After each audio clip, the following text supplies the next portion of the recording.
महाकारुणी तथागत भगवान गौतम बुद्ध, तथागत बुद्धांनीच शोध दिलेला बुद्ध धम्म आणि त्याच बुद्ध धम्माच्या वाटेवर मार्गक्रमण करणारा पूजनीय भिक्खू संघ या त्रयींना वंदन अभिवादन. सोबतच सम्राट अशोक ज्यांनी बुद्ध धम्म सातासुंबरावर पोहोचवला त्यांनाही वंदन अभिवादन.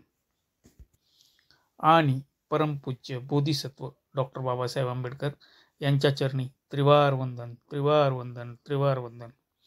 आज वर्षवास 2024चा 71वा दिवस आहे आणि आज तारीख आहे 29 सप्टेंबर 2024 आणि आज आपण पाहत आहोत सहस्रवग्ग गाथा क्रमांक 3, ज्यामध्ये म्हटलेले आहे, योच गाथा संत भासे अनथ पद संहिता, एक धम्मपद सेयो यव सुत्वा उपसंमती. अर्थात 100 निरर्थक पदांनी बनलेल्या गाथा सांगण्यापेक्षा एक सदाचर पद श्रेष्ठ, जे ऐकून शांती मिळते. सहस्रवग्गमधील मूळ हेतू सलग 3ऱ्या गाथेत सुद्धा आलेला आहे. खूप साऱ्या पोकळ पद अथवा गाथा या निरर्थक असतात. त्या ऐकून वा वाचून काही फरक पडत नाही, मानवी जीवनात काही बदल होत नाही.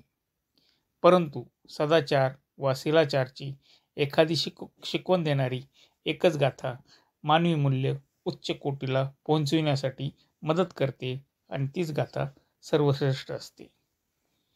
मानवाच्या बुद्धीला अनेकदा प्रश्न पडतो, त्यापैकी त्यावर कोणीही उत्तर शोधत नाही. शेकडो पिढ्यांनी सफरचंद, नारळ व इतर फळं पिकल्यावर झाडावरून पडताना पाहिली. त्यावर हजारो लोकांनी काव्य लिहिली, लिखाण लिहिले, परंतु एकटाच न्यूटन शास्त्रज्ञ होता ज्याने गुरुत्वाकर्षण तत्व त्यातून शोधले. हा फरक आहे 100 आणि हजारो लोकांमध्ये आणि एका शास्त्रज्ञामध्ये. बुद्धाच्या अगोदरही त्यांनी गाथा लिहिल्या, पदं लिहिली, परंतु त्याने मानवी जीवनाचे कल्याण झाले नाही. पण तथागतांनी एकच गोष्ट समजून सांगितली की दुःख आहे, दुःखाचा समुदय आहे, दुःखमुक्ती शक्य आहे आणि दुःखमुक्तीचा मार्गही आहे. हे सर्व कथन एका मनोशास्त्रज्ञांनी सांगावे त्या पद्धतीनेच केलेले आहे. म्हणजेच बुद्ध हेही मनोशास्त्रज्ञ होते आणि ह्या गाथांनीच मानवी आयुष्यामधील दुःखावरती खूप मोठा प्रकाश टाकला आणि ह्याच गाथेंमुळे माणसाचे आयुष्य बदलून गेले. ही अशी ही सदाचरणाची गाथा आहे असं मी म्हणेल.